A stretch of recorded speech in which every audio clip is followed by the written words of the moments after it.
Ողջույն սիրելի մարդիկ, ես Լիլան եմ, իսկ դա նշանակում է, որ ձեր էկրաններին կրկին սյուր իրականությունն է։ Իմ այսօրվա հյուրն է սցենարիստ, բլոգեր Ռաֆի Թադևոսյանը։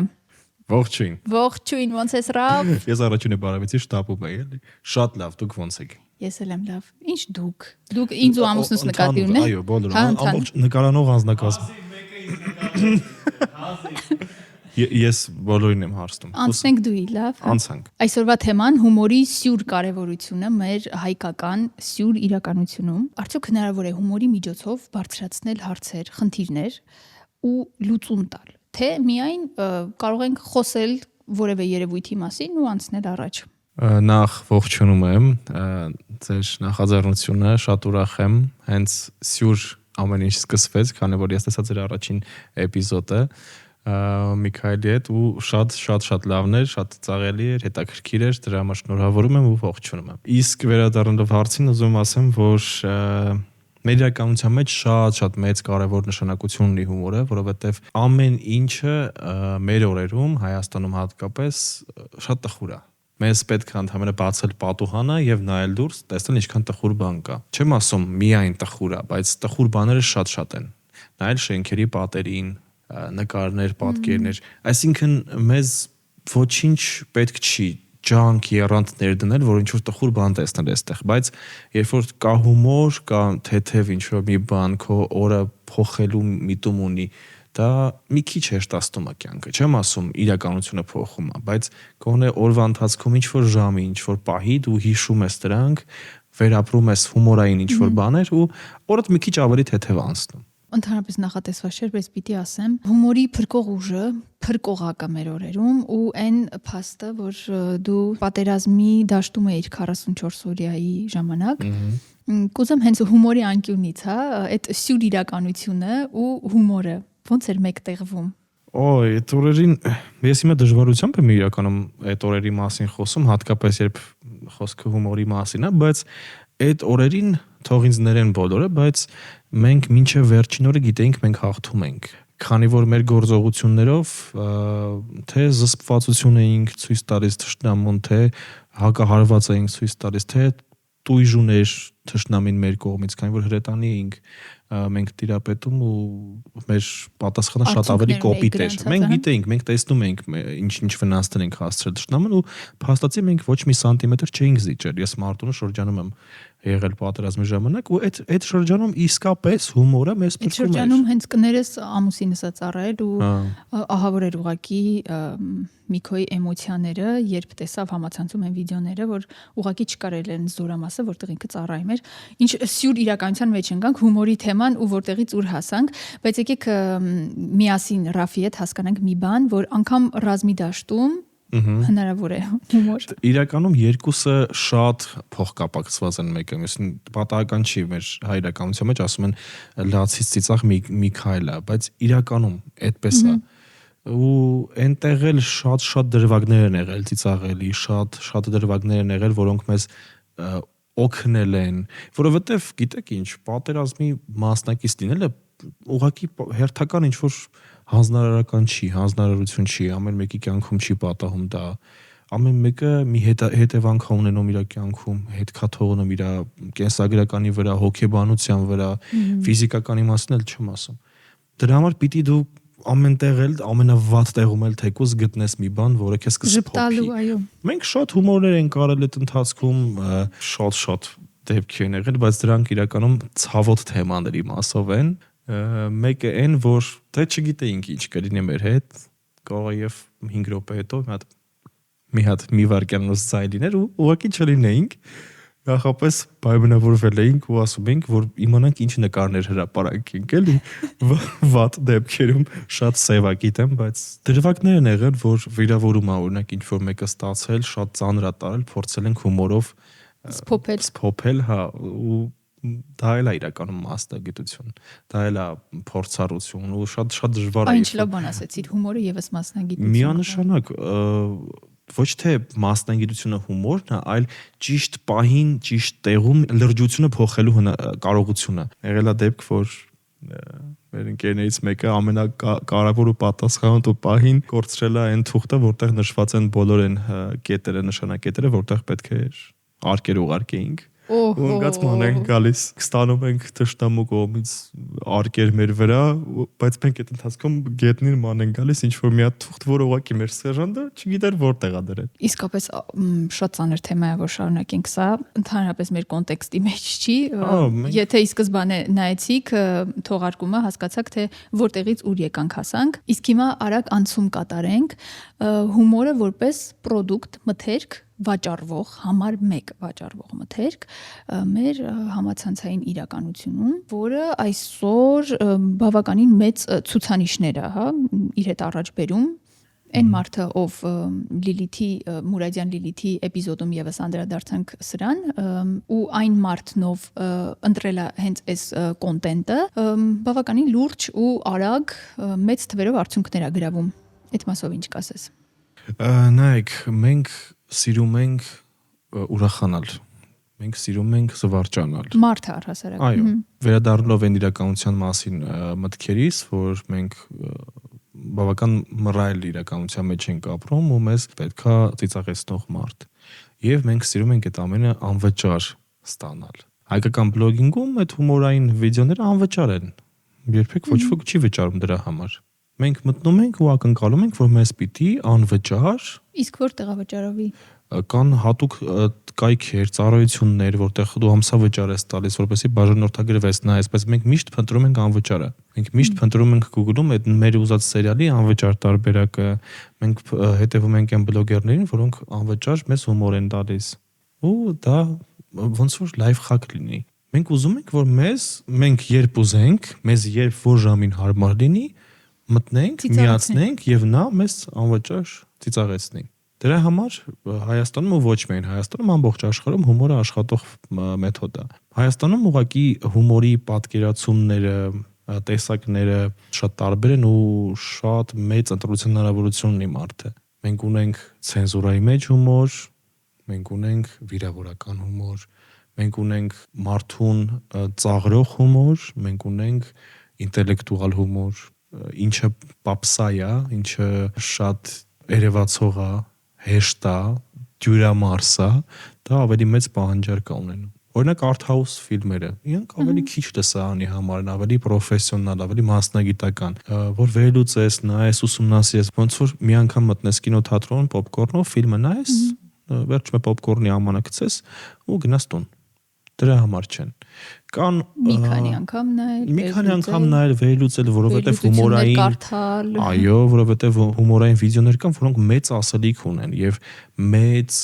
ազդեցություն ունեն թե հասարակության վրա, թե քաղաքականության վրա, թե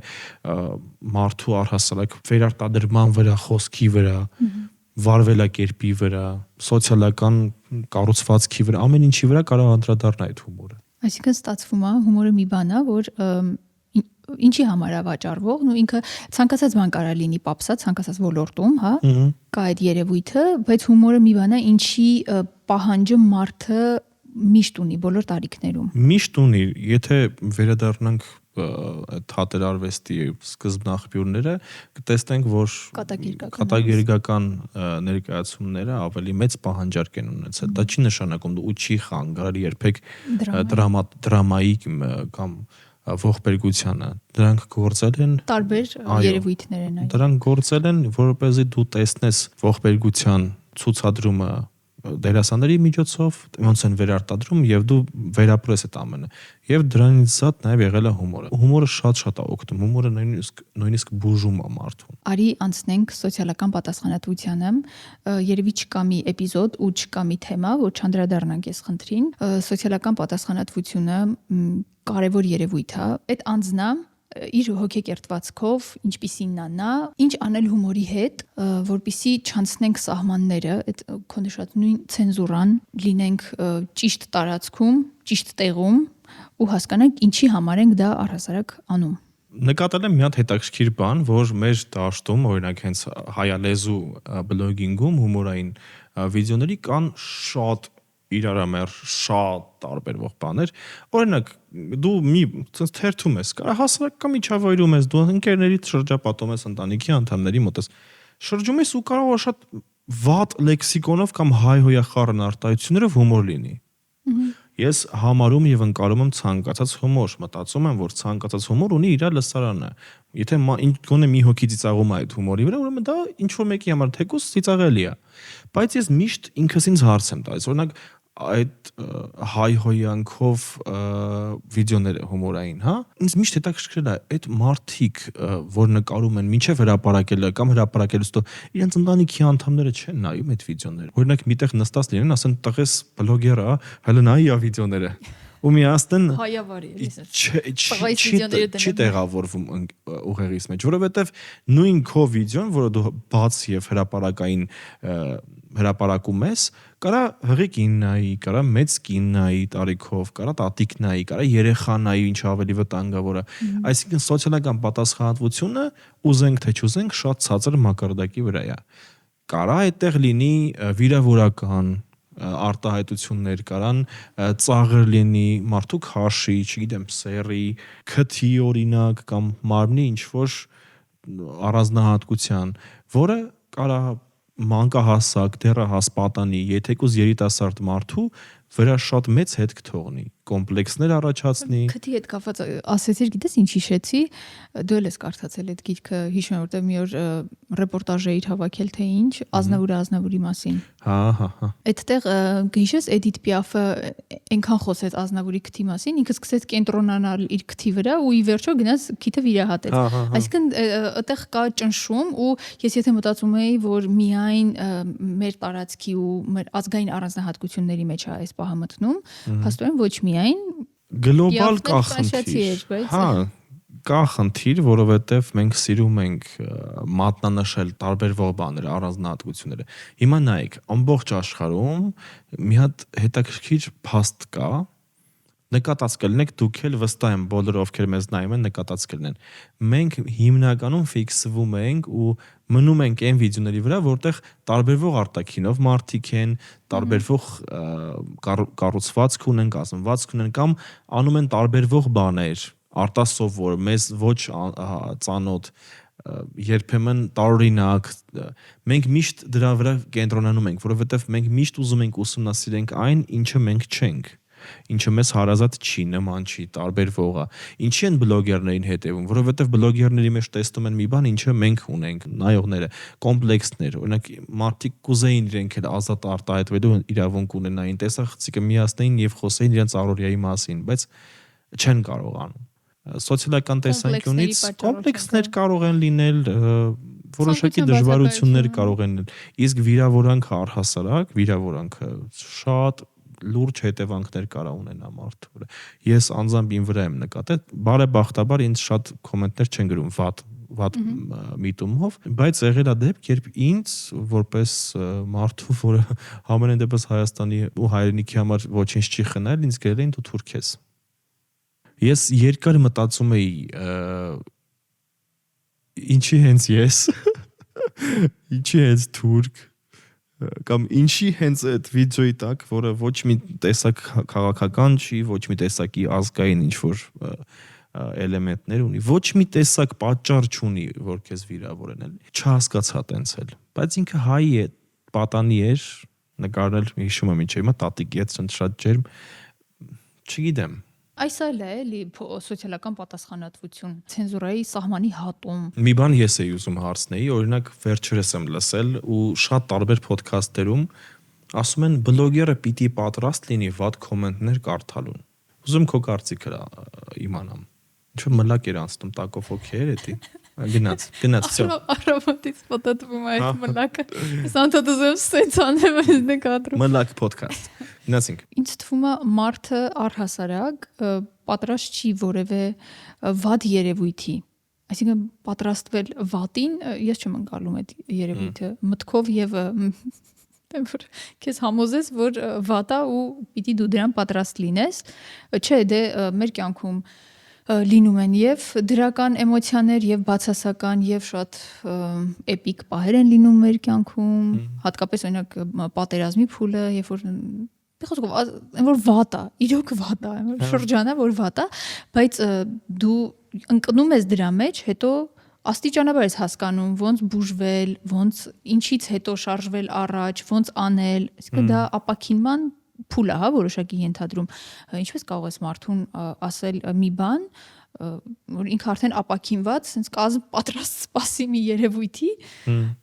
որը անառողջ է ամեն դեպքում։ Ինձ ասում են բլոգերը հանրային մարդ է, ինքը պիտի պատրաստ լինի քննադատության վատ խոսքերի, թեկոս վիրավորանքի, ես չեմ հասկանում դա։ Ես ոչինչ չեմ անում օրինակ, որը կարա ենթադրի, որ ինձ պիտի վիրավորեն։ Այսինքն ես չեմ արել մի քայլ, որը վիրավորման ենթակա է։ Կամ չես վիրավորել որևէ մեկին, որ բացարձակ ոչինչ չեմ արել։ Իսկ ինչի պիտի ինչ որ մեկը, եթե ոչ հիմա ես մեղավոր եմ, որ հանրային եմ կամ մեղավոր եմ, որ ես կոնտենտ եմ ստեղծում, ինձ մտնի վիրավորի։ Բայց դա լինի անանուն, դա լինի տարածության վրա, այսինքն ոչ քո ներկայությամբ։ Հարոյան Դիանայի հետ երբ խոսում էինք էպիզոդում, ինքն էլ խոսեց դրա մասին, որ կհամակարգվի ժամանակապետք, շատ բաներ կգտնեն իրենց տեղը, սա էլ դրանցից մեկն է, ինձ թվում է այս կետը, որ պատասխանատվության դաշտը արդեն կա օրենք, չէ՞, կարծեմ, ու Դերեք չեմ։ Հա, կա, օրենք կա։ Ինչ է վատ կոմենտ գրողներին պատժում են։ Այո, հրապարակավ, եթե դու չունես որևէ հիմնավորում, գիտեմ, որ հրապարակավ, եթե վիրավորում ես մարդուն, պատասխանատվության ես ենթարկվում։ Այսինքն ինձ վիրավորողին կարող են ուղղակի անձնագիրս ցույց տալ եւ դատապարտել։ Այո։ Ու ես օրինակներ կա, կարծեմ Արուս Տիգրանյանի ես տեսել եմ, որ դատի էր տվել, հա, չէ՞, կա այդ երևույթը։ Դատապարտել էին զրպարտության համար, որովհետեւ հիմա ես մեղավոր չեմ, որ ես հանրային մարդ եմ եւ մեղավոր չեմ, որ ինձ վատ բան են գրում։ Գնալով կկարգավորվի ինձ։ Հուսով եմ։ Առհասարակ չարություն նենք լինել, վատ կոմենտներ, բացասական տրամադրություն շախտալ առաջին պատահած վիդեոյի հեղինակին, լավ չի։ Բացասականը գտի դրան փոխարինող լավ բան, որը կարա ուրախացնի։ Ես էլ քեզ ուզում հարց տամ։ Մի օր ինչ որ ռեպորտաժ էր փոքր,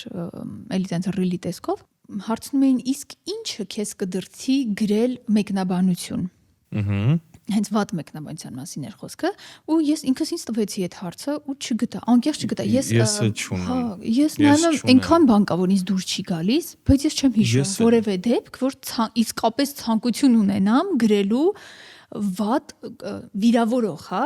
Երբեք չեմ գրել, երբեք չեմ հիշում նման դեպք, որ գրած լինեմ վիրավորական մեկնաբանությունը, եղել է դեպք վերլուծական եմ գրել, գրել եմ քննադատական, որը առողջ է, որը ունի հիմք, որը ունի արդարացում, նպատակ, կարող էի անձնական նամակով գրել, բայց թե հրապարակային է եւ անձնական նամակին չի պատասխանում, ստիպված կոմենտ ես անում։ Անկեղծ, չգիտեմ ինձ ինչը կարա դրթի օրինակ այս ոդքասթը վատ բան գրել, ես լավ բան էի գրել օրինակ Բոլորին լավ բաներ եմ գրում։ Ռաֆը միշտ լավ բաներ է գրում։ Այն ժամանակ էլ որ ես YouTube-յան ալիք ունեի, մի ձայնագրված երգ, Ռաֆը անընդհատ ասում էր լինքը ուղարկի ու կոմենտներ էր գրում, լայքում էր։ Որովհետև շատ կարևոր է, այնքան ենք փոքր հիմա, այնքան քիչ ենք, որ պիտի սիրենք իրար, պիտի աջակցենք իրար։ Ես բոլորին եմ աջակցում։ Սկսնակ բլոգերներ կան, սցենարային դժվարություն են ունենում, տեսախցիկի դժվարություն են ունենում, կոմպլեքսներ են ունենում, տեխնիկա չեն ունենում, ինչով հնարավոր է պետք է օգնես իրենց։ Իրանք մրցակից չպիտի դիտարկես, չպիտի նայես, որ մի օր ինքը կանցնի։ Եղել են մարդիկ, որոնք անցել են ինձ նույն հետևորդների թվով, լայքերով, ինձ դա չի, ինձ ավելի կարևոր է մնայուն ինչ-որ բան։ Այ իհարկե, այդ մարդը իր տեղն է գրավում։ Ես միայն ուրախ եմ, եթե մարդիկ չեն փոխվում, եթե դա շատ կարևոր։ Այ միակ բանը, որ չեմ ընդունում, մենա որ անգամ կան ծանոթ, հա, մարդիկ, որ ուղղակի կոնտենտը ինձ դուր չի գալիս, ես զերծ կմնամ, ոչ թե մի օր վիդեո տեսա, գիտեք ինչի ձեզ չեն լայքում, որովհետև վախենում եմ, որ դուք կհարստանաք։ Ու այդ վիդեոն ունի օրինակ մի 15 լայք։ Չէ, բավականին պոպուլյար է։ Այդ պահին շատ լավ էր, իրոք դիպուկ էր որոշ դեպքերում, ինձ էլ դուր եկավ, կարծեմ հավանել եմ, բայց ես մի բան հասկացա, որ կան դեպքեր, որ չեմ հավանում, որովհետև իսկապես չեմ հավանում։ Դե կան, նորմալ է դա, ես միշտ այդ լուսավոր support-ը, լուսավոր այդ աջակցությունը համաձայն է, որ մարդկանց պետք է աջակցել, ես էլ ինչքանով կարողանում եմ, եթե հատկապես իմ ուժերի սահմաններում է լինում, ես էլ անում եմ դա, բայց եթե դու իսկապես չես կիսում այն կարծիքը, ինչ տեղի է ունենում այդտեղ, ինձ թվում է ավելի լավ է անկեղծ լինել ազնիվ լինել։ Մի բանի մասն եմ ուզում շատ կենտրոնանանք, չեմ վախենում այս բառը ասել, մեր իրականության մեջ կան խեղկատակներ կամ խնդիրներ ունեցող մարդիկ, լրիվ տարբեր են մեկը մյուսից, չեմ ուզում մի հարթության վրա դնեմ, կամ առողջական խնդիրներ ունեցող կամ որոշակի հարատներ ունեցող մարդիկ, որոնց մենք հայտնի ենք դարձնում, բերում ենք առաջին պլան, Բայց ինչ կերպ ենք հայտնի դարձնում, ծաղրով, բայց հետո դա լրջանում է, գիտեք, մի բան կա, որ մենք մեր վրա ենք ծիծաղում, մենք շատ ենք սիրում այդ պոպուլիզացնել այդ տեսակ մարդկանց։ Եթե դուք նկատեք, իդեպ խնդրեմ դուք էլ նկատեք, որ մենք թերթում ենք ռելը, մեկը տեսնում ենք ինչ-որ շատ կենցաղային, ինչ-որ վիդեո, ինչ-որ փնթիոտ բան, ինչ-որ մեկը շատ վատ եղունգներով տանակով ինչ-որ բան կտրում, անճոռնի ուտումը բան, ու տեսնում ենք օրինակ ունի մի 25 լայք ու մի 3000, 6000, 10000 տարածում։ Մենք սիրում ենք քննարկել այսպիսի բաներ, մենք սիրում ենք ծաղրել, մենք սիրում ենք ասել նայ դու ես դրիվ բան, դե տաներորը այդ վիճակները կան մեր մեջ։ Ու հետո այդ մարդիկ, որոնք որ գցել են այդ վիդեոն, տեսնում են այսքան դիտում ունենք, այսքան մարդա տարածել։ Շարունակեմ այս կոնտենտը։ Բա ոնց ու դառնում են դեմքեր։ Նստում են ասում են ես բլոգեր եմ։ Հասկանում ես ինչքան վտանգ կարա լինի։ Ու դրա երկու կողմը կա, կամ ինքն իրեն հավատում է եւ կարծում որ այո, այս դիտումները պատահական չեն, մարդիկ ինձ սիրում են ու լինում են դեպքեր, երբ հեգնանքով գրում են լավ բաներ, բայց դու տեսնում ես, գիտես որ դա ծաղրանք է, եւ մարդիկ հավատում են դրան ու շարունակում են կոնտենտ անել, վաղը մյուս օր դառնում են Հայաստանի ներկայացուցիչները, բլոգերները։ Լավ, քեզ համար այս դաշտում հումոր ստեղծող մարդկանց մեջ ինչը դուրս չի գալիս։ Դրանք ցենզուրայից դուրս վիդեոներն են հայալեզու, որ չեմ հասկանում, ուղղակի չեմ հասկանում։ Ընկերական շրջապատով նստած լինենք, պատմեք, ծիծաղեք, անցնենք գնա, բայց դա հանրայնացնել, որ երեխաներ են նայում ու կարող է դպրոցում օրինակ ուսուցիչը նկատողություն անի աշակերտը ցիտի ինչ որ բան, որտեղ ժամանակին ցիտում էին Դաստոևսկի, ցիտում էին Պուշկին, Չարենց, ասենք, Թումանյանի բանաստեղծություններն։ Հիմա ցիտում են ինչ-որ բլոգերների ու ինչ-որ անուններ են տալիս, ես էլ չեմ իմանում, ինձ թվում մեծացել եմ երևի, չգիտեմ, նոր ինչ-որ դեմքեր կան։ Չեմ ասում ես ինչ-որ լեգենդար։ Ուղղակի խորացել ես նոր աշխատանքի մեջ։ Աշխատանքը շատ է փոխում։ Չեմ հասկանում ծաղրական վիդեոները, չեմ հասկանում, երբ տղամարդը ընդունում է կնոջ կերպար ու միայն այդ կերպարով է հումոր անում։ Անկեղծ չեմ հասկանում, կարա ինչ-որ իրավիճակ լինի, նույն հին Հունաստանում բոլոր դերերը տղամարդիկ էին խաղում, նույնիսկ կանանց, որովհետև կանայք չէին խաղում, այսինքն պատճառ կար, կանանց արգելվում էր խաղալ թատրոնում։ Հետո կային հանճարեղ դերասաններ են եղել, թե ֆրանսիացի, թե հոլիվուդյան, որոնք խաղացել են կնոջ կերպար, բայց թե սցենարային առումով, թե ռեժիսուրայի առումով արդարացված է եղել։ Պատճառ կար, արդարացված կար, օրինակ իրավիճակն էր ստիպում, որ տղամարդը պիտի խաղարկին կամ ինչ որ հանգամանքներ։ Այս դեպքում դու հասկանում ես, որ իրանք ի վերջո ցույց են տալիս այն ինչը որ իրանց մեջ կա։ Դուր է գալիս։ Իրանց դուր է գալիս, իրանց կոմպլեքսների արդյունքն է, իրանց կողմնորոշման խնդիրը։ Չգիտեմ, ես չեմ քննադատում, ես չեմ ասում մի արեք, բայց ես չեմ նայում, դա իմը չի, ինձ հաճելի չի։ Կարա ծիծաղելի լինի, բայց երբ դա մշտական բնույթ է կրում, դա կարա շատ վատ հետևանքներ ունենա նայողների վրա, լսարանի վրա, նույնիսկ քո վրա, որովհետև կա մի երևույթ, երբ դերի տակ են մնում մարդիկ։ Իսկ երբ տղամարդը մնում է գրեհիկ, լպիրշ բառապաշարով, փնթի, ոչ էսթետիկ կնոջ կերպարի տակ, դա վատագույն բանն է, որ կարա լինի մարդը։ Կուզեմ առանձնացնես քո ռիլերից մեկը, որ քեզ համար են ամենաշատ ասելիքը կար մեջ են, որ այդ սցենարը գրելիս, նկարելիս, այնքան շատ էիր խորացել, որ մտածում էիր, որ պիտի դրանով պատեր ջարդես։ Կան վիդեոներ, որոնց ես շատ եմ սիրում, ոնց որ իմ երեխաները լինեն, այդտենց շատ սիրում եմ, ու իրանք մեկը մյուսից լրիվ տարբեր են, մեկը մյուսից լրիվ ուրիշ խնդիր են լուծել։ Մի վիդեո կա, որը ես չէի ուզում տեղադրեի, անկեղծ չէի ուզում, ինձ թվում էր հիմարություն է, ոչ ոք չի հասկանա։ Այ հենց այդ միտքը գալիս է տեղադրի։ Ու ընկերներս նայեցին, ասեցին՝ «Գիժես, ինչի՞ չես գցել», ասում եմ, մի 5 անգամ նայեցի արդեն։ Դա շատ հայտնի վիդեո է, որը վարորդական քննության առաջին վիդեոն է, շատ որը ունի 2 միլիոն մի տեղ, մի միլիոնի կարգի մի ուրիշ տեղ, մի խոսքը մի քանի միլիոն դիտում ունի միասին։ Ես չէի ուզում այդ տեղադրել, որովհետեւ ինքը այնքան կարճ է, բայց այնքան մեջը բովանդակություն ունի։ Շատ էպիկ։ Հա, ուղղակի տեսուչը մոտենում է, դուրը բացում, ասում է բարզես կտրված եք։ Նայել ասում ինչի համար, ասում առաջինը դուք պիտի բարևեիք։ Ու վերջ, այդքանն է, ինքը շատ կարճ է, բայց այնքան մեջահասարlik կա խաղի տեսանկյունից։ Գաղտնիք չեմ բացի ասեմ, որ մեր մոտ Հայաստանում վարորդական քննությունները առաջինները հատկապես շատ խնդրահարույց են։ Ուզում ես դուք եղիր 1000 տարվա պրոֆեսիոնալ վարորդ, եթե ուզեն կտրեն։ Դա իմ կարծիքն է։ Կգտնեն մի հատ կետ, համաձայն որի դուք եթե նույնիսկ չլինի այդ կետը, իրանք խոչընդոտեն, կխանգարեն, կգտնեն։ Խոսքս բոլորի մասին չի, բայց դրա երկրորդ մասն է լավ։ Երկրորդ մասն է լավ, երրորդն է լավ, երրորդի միջոցով ամենահաջողվածն է։ Դիտումների տեսանկյունից ես Սուևիկն ենք։ Հա, Չհիշեցիր։ Հիշեցի, անկեղծ հիշեցի։ Պատմեմ շարունակությունը։ Ոչինչ օթից չի լինում։ Ես նկարահանեցի այս վիդեոն, հուսով եմ այստեղ ինչ-որ մի ձև ցույց կտան, կհասկանան մարդիկ, որ վիդեոյի մասն է, թե չեք տեսել։ Ուղղակի դու ասա տեղը։ Որտեղ ուզենք լավ։ Այստեղ եթե կարելի է այստեղ թող լինի, այս վիդեոն նրա մասին է, որ մի երիտասարդ մեջքին դանակ խրված մտել է հիվանդանոց եւ բժշկի է դիմել, բժիշկն ասում է, որ ոնց ես դու քո ոտքով եկել, գնա կանչի, թող շտապօգնությունը բերի, ասում է, օքեյ, գնում է կանչում է շտապօգնությունը բերում է, ասում է Կարգն այդպես է, չէ՞ որ շտապօգնությունը պիտի բերի։ Հա, ոնց ես դու քո ոտքով էլի եկել, ասում է գնա վճարումը տարա, արի կտենանք, էլի գնում է վճարումը անում է, բերում է չեկը տալիս, ասում է սա մեր չեկը չի, սա մեր տերմինալի չեկը չի, գնա մեր տերմինալով արա, մենակ դա է օգնում։ Գնում է հաստում է տենց մեռած, ջարդված, հույուցված, արդեն դանակը մեջքին, բան։ Գալիս է այդ կտրոնով ասում է, հա, բժիշկ ջան, էս է, ասում է, տղա ջան, պերիվի ժամն է, գնա ժամը 3-ից տոկես։ Էլ արդեն պետք չի լինում, որտեղ ինքը ուշագնացանում ընկնում է տեղ, բայց բժիշկը տեսնում է, որ ինքը ընկած է։ Ոտքով վրում է, ասում է, տղա ջան, ասում է, սա ռեանիմացիայի հիվանդախեք բերեի մոտ։ Եթե սա սյուր իրականություն չի, ապա ի՞նչ է։ Եվ սա ընդհանրապես հեղինակի պատկերացումն է, որովհետև ես տուժած եմ այդ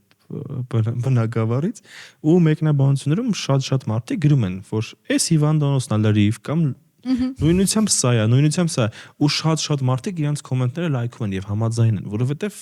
օթից չի։ Եվ եղել է դեպք, երբ ես անալիզներ եմ հանձնել ու պիտի բժիշկը նայեր իմ անալիզների պատասխանը, թուղթը, ես մտա ներս, վերցրեց բժիշկը, չեմ ասի, որ հիվանդանոցներ, ֆենց վերջս ինձ այց։ Նորմալ է, գնա վճարի։ Ասի, ինչ վճարեմ, ասես 10,000 դրամ։ Ասի, որտեղ վճարեմ, ասես տերմինալով ստեի։ Ասի, ինչի համար, ասես նայելուս։ Ասես նայելուս։ Ուզում ասի, ինչ նայեցիք դուք այդ ընթացքում, ինչը հասցրեցիք կարտեք, վերցրես ինձ նորմալ է։ Այսինքն ես մի հատ նորմալա բարի համար 10,000 վճարում եմ։ Ինձ հետաքրքիր է, եթե նորմալ չլիներ ինքը, ասել նորմալ չի, բան է, ուրեմն էսի 50,000, այստեղ հա լավա չի նայել, ու իրոք այդ գնա վճարի երևույթը շատ վատն է։ Ամեն տեղ կա այդ, բայց մեր մոտ մի քիչ շատ սյուր է։ Ու սա դարձավ հետո սկեչ, որ տղա է ուղակի նստած ականջակալով, բժիշկը մոտենում, ասում է, տղա ջան, դու ում ես սպասում, ասում է, ես ընկերոջս։ Ասում է, քեզ խորհուրդ տամ, գնա այնտեղ նստի։ Տղան ասում է, լավ, գնում է, մի րոպե տղա ջան, բայց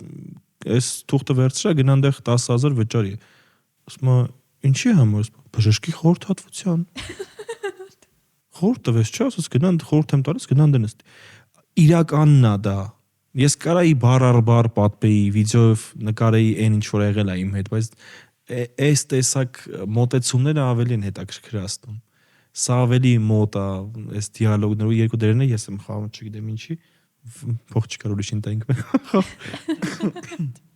Արի խոսենք քո կարիերայից։ Իմ 60-ամյա կարիերայից։ Մի կարիերա եմ ունեցել գնա գալիս։ Վայ, մի հատ էլ բան պատմեմ։ Մի հատ ներկայացում կար մեր թատրոնում, Բոհեմ թատրոնում, կոչվում էր Օրագիր, Սումգայիթյան ջարդերի այդ թվականների իրադարձությունների մասին էր, ու այնտեղ մի քանի դեր էինք խաղում իրական բեմադրությունը այնպիսներ, որ ես համ խաղում էի ադրբեջանցի ուսանող, Համ խաղում էի Ֆրանսիայում Ադրբեջանի դեսպան, համ խաղում էի հայ երիտասարդ կամ հեղինակ։ Այդ տեսարանները, որտեղ ես խաղում էի ադրբեջանցի ուսանող, շատ ազդեցիկ էին, շատ հայ համար շատ տհաճ էին նայելը, զզվանք նույնիսկ կարող արտանար։ Իմ խաղանկերների մեջ վերաբերմունքի մեջ նույնիսկ ես զգում էի, որ իրանք ատում են ինձ այդ պահերին։ Նույնիսկ լինում էր ներկայացումից հետո մի 15-20 րոպե չէին ուզում շփվեին իմ հետ, այդտենց զզվելի էր այդ։ Ու եղել է դեպք, երբ ներկայացումից հետո ֆոյում կանգնած եմ եղել, պատրաստվել եմ որ գնամ տուն ու ինչ որ մի անգամ երկու կին էին ասած ասաց աղջին ադրբեջանցին է։ Այդ այնքան տհաճ է, այնքան զարմանալի է։ Այդ որ չեն տարբերակում էլի իրոք։ Ասենք ներկայացումը հայերեն էր։ Ես այդ նույն ներկայացումը խաղում էի թե հեղինակ, թե հայ երիտասարդ, թե ուրիշ կերպար, բայց այն ադրբեջանցին է։ Ինձ թվում է կարող վնասային նույնիսկ սա էլ կա։ Մենք մեկ էլ մի խնդիր ունենք հայերս։ Մենք ինչ տեսնում ենք, հավատում ենք։ Նույն այս հիվանդանոցի վիդեոն, որ բժիշկը ասում է գնա եւ կոմենտներ կա, ես սկրինշոթ եմ արել, պահել եմ դրանք։ Մի հատ կին գրել էր այս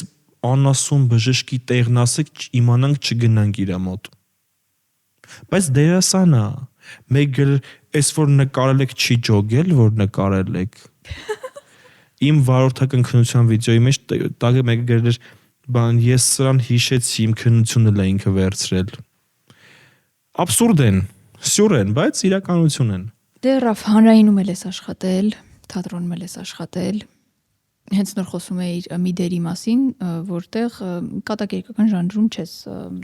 ներկայացել։ Այդ պատկերացումը, հա, հանրային, երբ որ մարդուն տեսնում են անդադ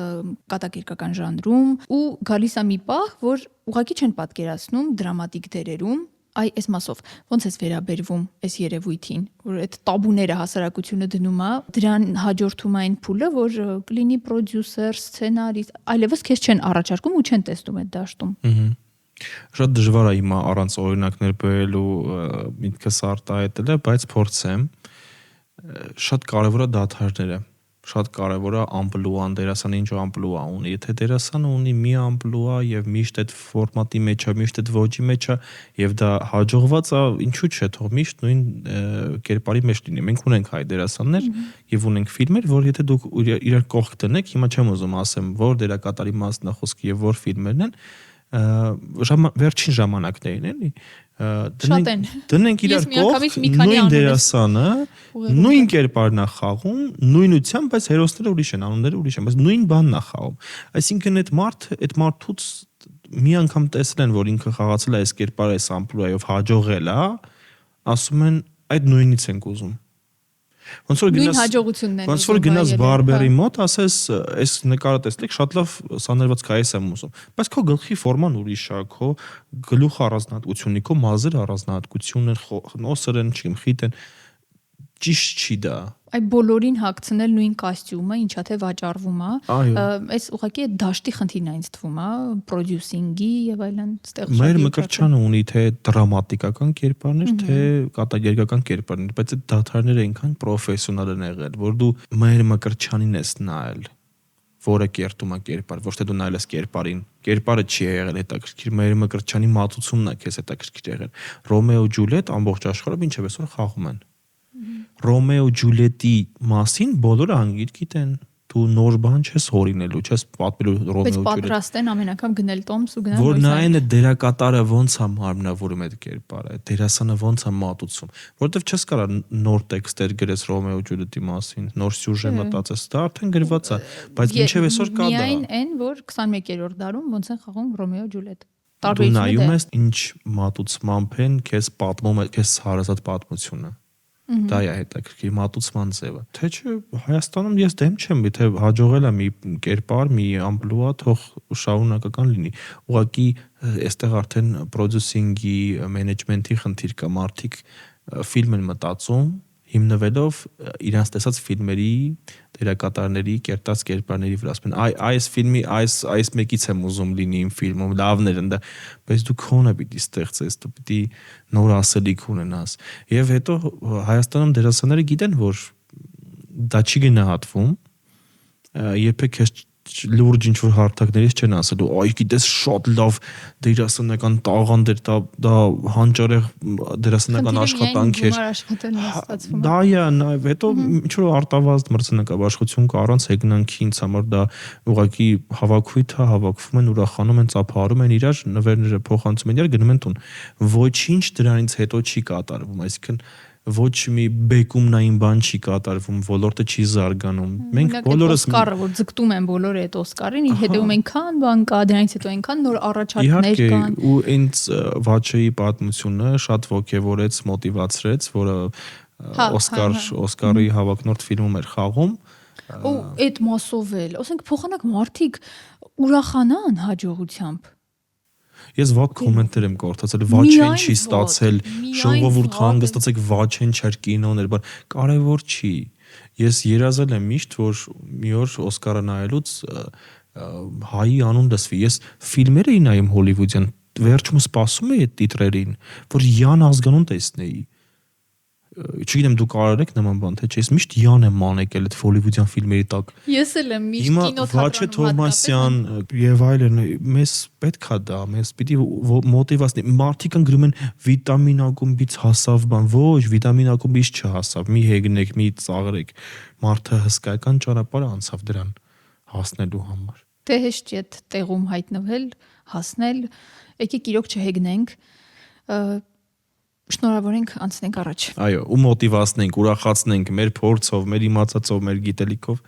կիսվենք, քննարկենք, ուրախանանք։ Բոլորը հորանջում են, արդեն բոլորը վատ են։ Всё, գնացինք։ Իսկ ոնց է վերաբերվում են երևույթին, որ հիմա դաշտը ողողված է վիդեոներով, վիդեոգովազդներով, որի հիմքում բացառապես հումորն է։ Շատ լավ են վերաբերում, երբ որ հիմքը հումորն է, ոչ թե հիմքը գովազդն է։ Որովհետև լինում է, որ դու նայում ես 20 վայրկյանանոց վիդեո, որի 18 վայրկյանը գովազդ է, 2 վայրկյանը հումոր։ Կամ իբր հումորային է, իրականում ոչ մի բան չկա ծիծաղելու, հումոր չի, ինքը ինչ որ անհետաքրքիր ինչ որ բան է։ Եվ դա արված է, որ դու իրենց գովազդը նայես։ Միշտ ամբողջ աշխարհում ամենամեծ ընկերությունները նույնիսկ գովազդ անելուց հենց ապրանքը ցույց չեն տալիս, խուսափում են ապրանքը։ Ցույց են տալիս էմոցիա, ցույց են տալիս վերաբերմունք, թե ինչ ձև է դա անդրադառնում քո կյանքի վրա, հեշտացնում է քո կյանքը, ինչով է ինքը անհրաժեշտ, բայց ապրանքը սովորաբար ցույց չեն տալիս։ Բայց Հայաստանում մի հատ վիդեո ես նայում, որ մի քիչ մոտիկից նայես հեռասին, կարող մտնի աչքդ։ Այդ այնց մեծ պլանով խոշոր շատ երևացող, դրան դավ չեմ վերաբերվում, դրան դավ չեմ ընդունում, բայց դեմ չեմ, որովհետև բլոգերը պիտի գումար աշխատի։ Ի տարբերություն ուրիշ երկրների, որտեղ բլոգերները ուղղակի մոնետիզացիայով ամեն դիտումից գումար են աշխատում, մենք չունենք այդ հնարավորությունը։ Մեզ մոտ գումար աշխատել հնարավոր է միայն գովազդի համագործակցությունների, ինչ որ բրենդի օրինակ դեմքը ներկայացուցիչ լինելը եւ այլն։ Ուրիշ տարբերակ գումար աշխատելու չկա։ Իսկ դու անդադար շարունակ չես կարա անվճար կոնտենտ տաս մարդկանց, անվճար, որովհետեւ դու պիտի ապրես, սա պատասխանատու աշխատանք է։ Վերջերս շատ քննադատորեն էին վերաբերվում բլոգինգին, իբր դա հեշտ աշխատանք է եւ հեշտ աշխատանքով մարդիկ մեծ գումարներ են աշխատում, բավական մեծ աղմուկ եղավ։ Ես կարծում եմ, որ ինչ որ մասնագիտությանը խնդիրների մասին խոսելուց պարտադիր չի բլոգինգը արժե զրկել կամ մեկ այլ ոլորտ արժե զրկել, որովհետեւ մեկը մյուսի հետ կապ չունի, ես մեղավոր չեմ, որ ուսուցիչը ցածր է ստանում, բայց ուսուցչի ցածր աշխատավարձը շեշտելով դու մանիպուլացնում ես մարդկանց։ Դա մեկը մյուսի հետ կապ չունի։ Ես պետք չի նսեմացնել մի բան, որ շատ աշխատելու պատճառով չի, որ ուսուցիչը ցածր է ստանում։ Ես կուզեի բոլորը բարձր ստանային, բոլորը նույնիսկ ինձ թող բարձր ստանան կամ ավելի շատ եկամուտ ունենան եւ նորմալ ապրեն, ինչը որ բավարար կլինի նորմալ ապրելու համար։ Բլոգերներ կան, որոնք ուղղակի առավոտյան արթնանում են, սկսում են նկարել իրենց առօրյան, որը ամիջական է, ամենօրյա է, առանձնապես սցենար նստել, մտածել, վերլուծել, քննարկել, կարիք չկա, անմիջական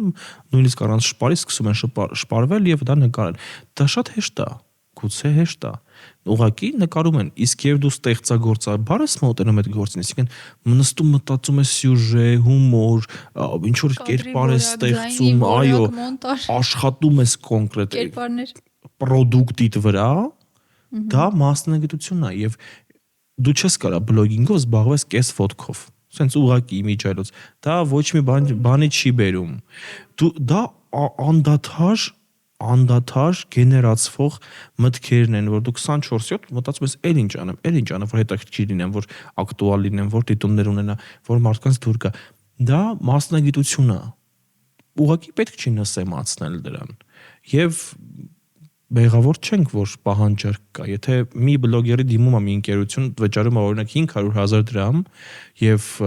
գոհայի արդյունքից եւ ուզում է էլի նորից 500,000 դրամ վճարի, նորից օգտվի այդ բլոգերի ծառայությունից, որովհետեւ բլոգերը ունի մեծ լսարան, ասելիք, իր խոսքը վստահելի է, կարա բան փոխի։ Մի ընկերությունը, որի մասին ոչ ոք չգիտի, բլոգերի մի վիդեոից հետո կարող տասնյակ տարիների հաճախորդներ ունենա։ Ու նման օրինակները շատ են։ Օգուտները միայն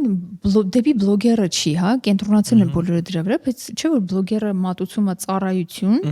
որի դիմաց վարձատրվում է։ Եվ հարկա վճարում, ես այնքան հարկեր եմ վճարում։ Հարկա վճարում արդեն հարկա վճարում, բայց ով դիմում է իրեն, այդ քո ասած օգուտները ունենում է։ Այսինքն ինքը երկկողմանի շահավետ գործարքներ են։ Այո, ես աշխատում եմ վաղուց ածիով, ես վճարում եմ բոլոր հարկերը, ես չեմ տրտնջում, չեմ լացում, աշխատում եմ շատ, վճարում եմ շատ, աշխատում եմ քիչ, վճարում եմ քիչ։ Չէ, վճարում եմ շատ, էլի շատ։ Ամեն դեպքում այդպես հեշտ բլոգինգին վերաբերվել կամ այդպես քննիծաղով վերաբերվել չէ։ Ուրիշ հարց, եթե դուք բլոգեր եք համարում մարդկանց, որոնք բլոգինգի հետ կապ չունեն։ Եթե դրա հետևում կա աշխատանք, կա այդ նույն այն կետերը, որոնց միջով նոր անցանք, այդ սոցիալական պատասխանատվությունը, գրագիտությունը, աշխատանքա դա։ Մարդը օր ու գիշեր աշխատում է, որպեսզի գրանցի արդյունքներ, ու հետո վաճառում է այդ արդյունքը։ Աշխարհում ամենաթանկ բանը իդեան է։ Մարդիկ իդեայի համար պատրաստ են միլիարդներ, միլիոններ վճարել։ Նույնիսկ հենց նեյմինգը մի քանի անգամ ավել հետո կվաճառեն։ Այո, ընկերության անուն հորինել օրինակ, դա հանճարեղ պիտի լինի իդեան, որի համար վճարում են մարդիկ։ Մեր ստուդիայի անունը դուրս գալիս է։ Շատ։ Ինչ եմ ես իդեաների մասին խոսում, որովհետև եթե դու ստեղծում ես մի բան, դժվար է անել մի բան, որը երբեք ոչ ոք չի արել։ Այսինքն դաշնակահարը չի կարա ավել նոտաներ հորինի, դաշնակումուրի վրա ինչ կա, այդ է։ Բայց երբ որ դու ես ստեղծում, դա պիտի վաճառվի, դա պիտի գնահատվի, բայց դու անում ես, ստեղծում ես մեկ հատ ինչ որ մի ուրիշ բլոգեր, նույնությամբ վերցնում է քո իդեան ու անում է։ Եվ կարա ինքը հաջող, իր վիդեոն գնահարեք, մարդիկ նայեն, լայքեն, գրեն, այս ինչ լավն է միտքը, լավ միտք է, բայց մինչդեռ դա քոնն է, ոչ թե իրանը։ Իսկ երբ content maker-ը, չասեմ բլոգերներ, content ստեղծողները վերցնում են ռուսական, ամերիկյան շուկայի հայտնի վիդեոներ, նույնությամբ նկարում են։ Իսկ եթե trend չի դա, ապա ինչ է։ Նույն trend-ը եթե trend-ը դա չպիտի ինչ-որ կոմերցիոն բան հետապնդի, բայց օրինակ նայում ես բջջային հեռախոսների բոլոր խանութները նույն թեմայով վիդեո են անում։ Այս տեսակ բաներ մեր սյուր իրականությունում։ Քեզ մերսի Ռաֆ, որ եկար։ Ես եմ շնորհակալ։ Այս երեկոն ուրախ անցկացրեցիր մեզ հետ, ուրախություն տվեցիր մեզ, ինչպես քո edge-ով, այնպես էլ քո ներկայությամբ։ Միայն ուրախ կլինեմ, որ այդ փոքր լույսիկներ են լինում մարդկանց տեսքով, մենք դուք բոլորս շատ լինենք։ Լույսիկներ լինենք մարդկանց կյանքում։ Էսի բայց ձեզ ամնում ես չեմ տանում։ Ձերը չի։ Իրական նվեր, հա։ Ես եղերա տեղից նվեր են տված, բայց որ խնդրեմ գտնեք այնտեղ։ Չի մտածել։ Լուրջ չգիտե։ Ոստո, ես ինչ դեպքեր ա եղել քո կյանքում։ Բայց բանը ձերքում sense մի քիչ լավ բայ գորերև է, էլի, որ ֆիրմ ասեմ, հա, ես կարամ տանել գովազդեմ, թե որպես շնորհակալ sense չէ, տուն չեք տանի, թողեք։ Հասի լավ, որ Ռաֆ, քեզ նվեր ունեմ Նանես Կորների կողմից։ Շնորհակալ եմ։ Իրականատուն ես տանելու հետդ։ Հա, ես ընթացքում կստուգեմ։ Քոննա։ Իսկ ինձ մնում է հիշեցնել, որ սյուր իրականությունը իրական է դառնում Էկորջ ստուդիոյի օգնությամբ։ Եթե ձեզ շարունակում է հետաքրքրել այս կոնտենտը, պիտի խնդրեմ միանաք, բաժանորդագրվեք Էկորջ ստուդիոյի YouTube-յան ալիքին, մեկնաբանեք, լայքեք, շատ ակտիվ եղեք, դրանով մեզ շատ կօգնեք։ Ես Լիլան եմ, լավ եղեք։